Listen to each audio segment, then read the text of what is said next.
All right, everybody, welcome back to another episode of the Discovering Multifamily podcast. I'm one of your hosts, Anthony Scandariato, here with Red Knight Properties.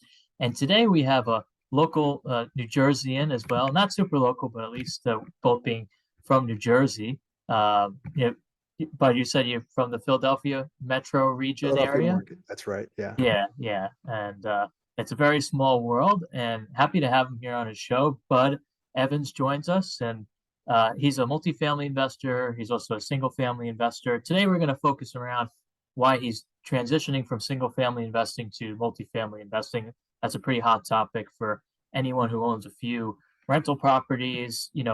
By single family, kind of we mean 1 to 4 units. Am I right with that?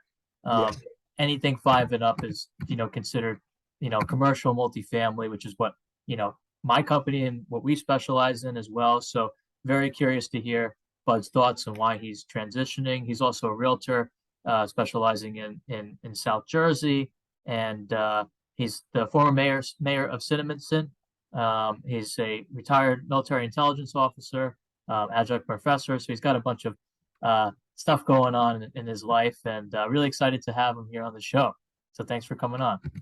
It is my pleasure. Thank you very much for having me, Anthony. Thank you. Great.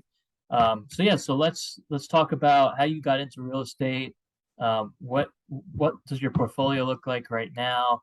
Why are you so down on single family? Not down, but it sounds like you're looking to make some moves.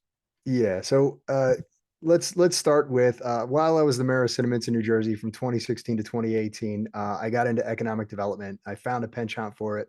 Really enjoyed it. We got into a Lidl franchise. We brought them into town. We had a Marriott that came in. We have a storage facility that we put in with a couple of pad sites, and we built an over 55 community with 7 buildings, which we helped to raise all at the same time.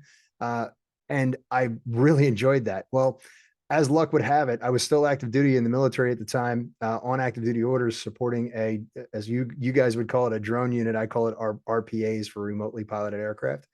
I got a promotion at work. I went to the rank of major and became the senior intelligence officer, and was told that I had to leave township committee. So I did. I was a good airman at the time, and I found that I had 40 to 50 hours of my life back. So I had always thought about getting into real estate, but it wasn't until the actual process of going through economic development that I really started to enjoy it. So I jumped into an organization, found myself some mentorship, and started from there.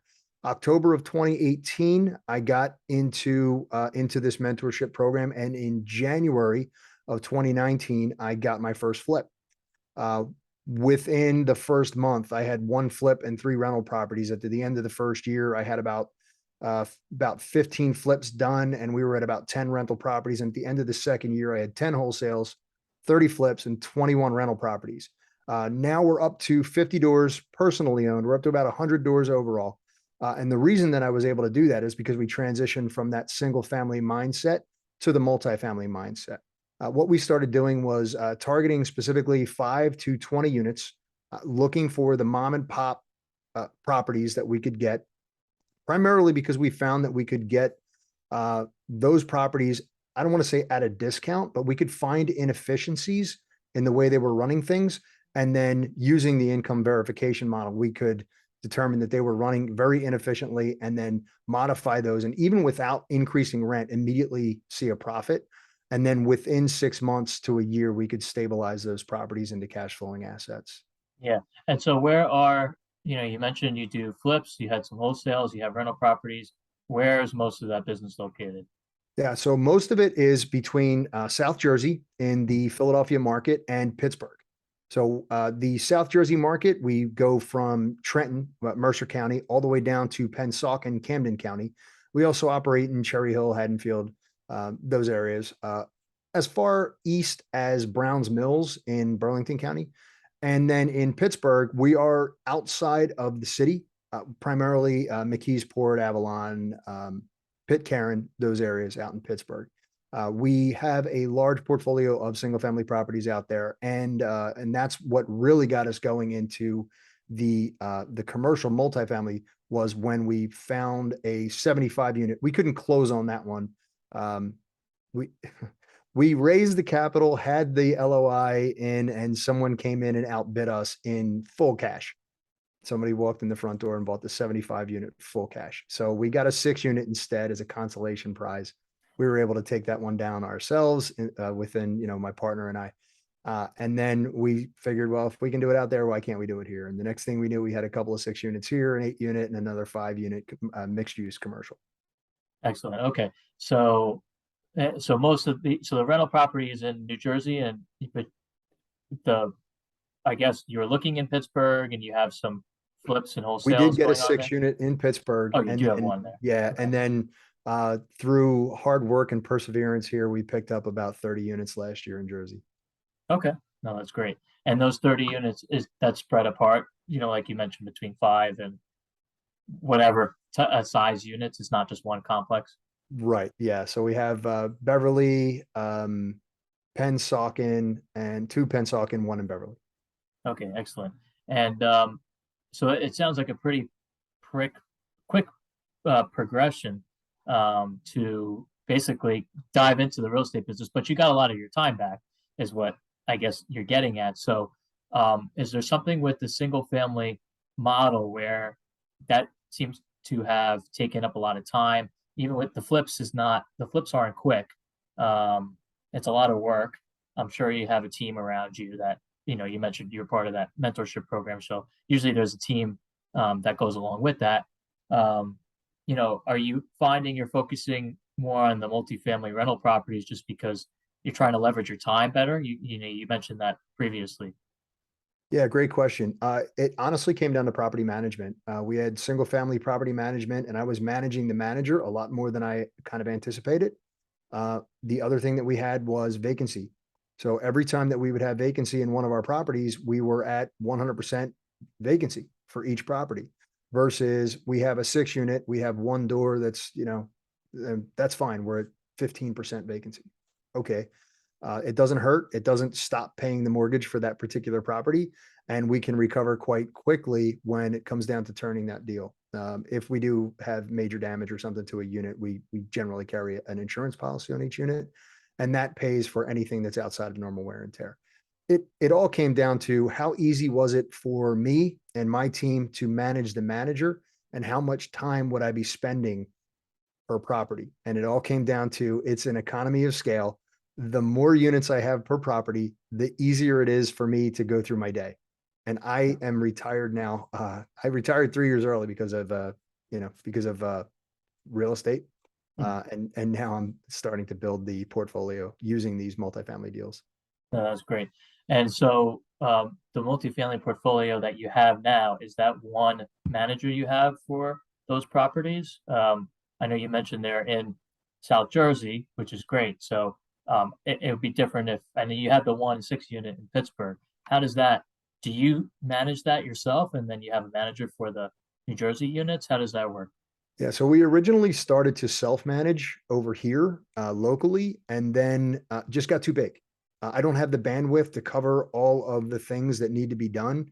When we switched from single family to multifamily, we are using New Jersey Realty Solutions. I'll throw them a plug because they're awesome. I'm actually walking a 6 unit tomorrow. We're going to be doing renovations on 4 properties there.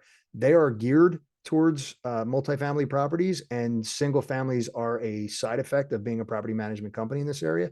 So they specialize in multifamily. It makes it a lot easier than trying to go the opposite direction, as we found, dealing with a single family property manager and then trying to get them to manage 6 units at a time, because there are some things that they just are not, not that they're not capable. It's just that they're not familiar with how to handle those things.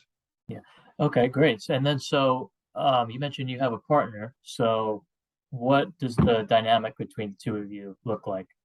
Yeah. So Matt Z, when I first started out, was a private money lender. I started out with a company called JKS Homes, Just Keep Swimming, was our catchphrase. And is funny enough, it was a Miami Dolphins offensive lineman who fell overboard on a boat and swam 16 miles. It had nothing to do with Dory. So no Disney references there. Well, Matt had been investing in our properties and lending us money, smaller loans and whatnot. And finally, he said to me, "Hey, what can I do to do what you do?" And I said, well, what are you asking me? He said, well, what would it cost to get you out of your deals, out of your company? I said, 300. He said, okay, done. I said, five. I should have said five. And he said, it's done, still done. So yeah. And he is quite literally a silent partner. In fact, there are times when I have issues getting him to talk. Uh, hey, Z, I need you to answer the phone, that type of thing. So he is absolutely fantastic, and I couldn't have asked for a better partner. So Matt is a very highly important person on the team. But he put up all the initial principle, and I do all of the grunt work, so to speak. Got it. Got it. And so, in terms of your future expansion, it looks like if you're going to be targeting these similar sized properties, you could easily expand, kind of keep it amongst the two of you. You don't really need a ton of individuals involved. And if that's the case, what's your ultimate end goal? Obviously you're retired now. What's Are you looking to pass down the wealth to children, or what's kind of your end goal with this, and how large are you looking to scale? Yeah, always. We're always looking to create a legacy for our kids, right? I do have a family trust that owns Aim High Properties, which is part owner of Code 3 and part owner of AAA Second Street, which is two of the companies that we own. We own a total of 8. We own a hair salon. My wife manages it, and she is a hairstylist, so it's just a good fit. So we bought the place, and here we are. Um, our goal is 1.2 million per year in cash flow, period. I could, I could turn around and say something to the effect of, to create generational wealth and make sure that my kids don't have to work or something like that. Now we have a specific number in mind. We're looking at 1.2 and then taking that money and throwing it into syndication deals. Okay. Yeah, that's a great way to have spread the money out through, Yeah. the distributions that you're getting. Um, okay. So, And there is yeah, an altruistic section to that as well, because yeah, we don't need that kind of money, and we're both very well off. I was blessed enough to have done 34 years in the military, so I have a pension. I get a VA kick in for that. I'm also a retired police officer, so I get a pension for that as well. My wife is still earning, so essentially what we're looking to do, Anthony, is take the money that we're earning and then kick that into veterans' mental health issues. great. So dealing with the VA, if you're not crazy when you start dealing with the VA and have PTSD, you'll have PTSD by the time you're done and go through the Sure. process of Yeah, leaving the military. So we'd like to take a large portion of our income and donate it to that. that's great. Yeah, I love when there's a mission, kind of a dual, social aspect to, your endeavors at the end of the day. Mhm. And it sounds like it's definitely achievable. So these are long-term cash flow type of what kind of financing do you usually put on your multifamily properties? And is the one downside to, and there are products available for multifamily that are 30-year mortgages. They're higher interest rates, but they're fixed. How do you finance your multifamily properties versus your single families? And obviously you were doing flips, so you probably were, you mentioned your partner was your lender, so you're probably just paying it back every time you refi or sell the single family. But these are a little bit different. Can you talk to us about that?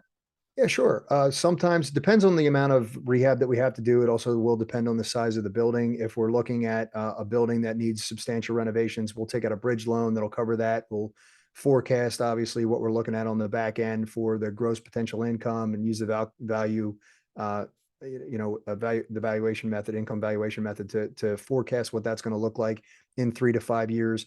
We may refinance it at that time. I do take long-term loans against these properties with the intent that our goal is to hold these for the long term. Take that 30 years, every bit of 30 years of depreciation that we can get. And I know that you can, cost seg all that stuff and bring it all up to the 80% now up to the front. Yeah. But what we're looking for is we're looking for the long-term play here. I am a real estate professional now. It wasn't last year, but I am now. So here we go, right? I'm looking for that big tax break this year as well. We're using this to offset our income. Luckily enough, being a 100% disabled veteran in New Jersey, I don't pay property taxes. That's a benefit. So I don't have as much to write off as Matt Z does. Matt is a coder and makes a ton of money, and he has a lot of write-offs to claim. So Mhm. this definitely benefits him a lot more than it does me. But yeah, our goal here is to take a bridge loan if needed, then refinance out of that bridge loan. If we can increase the value, not if we can, if we always increase the value of the property one way or another. And then we'll refinance out of it, pull some cash out. It's basically the Burr method on steroids, so to Sure. speak, right? Yeah. Yeah, And that's we'll great. refinance into those long-term loans at that point. There are some times when it does pay to take a 5-year, 10-year loan, you know, depending on what the end goal looks like. So right now, the 6 unit that we have in Beverly that we're getting ready to stabilize, um, we just took out a 30-year loan on that, put 30% down, and we're at a 2.02 DSCR. Mhm. Let me just double check that. We're at 2.8. I'm sorry, 2.8 after all the renovations are done and but right now we're at 2.2. So Nice. And so is that a local banking relationship that you yeah, have? so it is. So there's a friend of mine within my network, Mark Abramovich from Mears Lending Group. I'll just throw that out there. Mark and I have had a relationship for the last 4 years.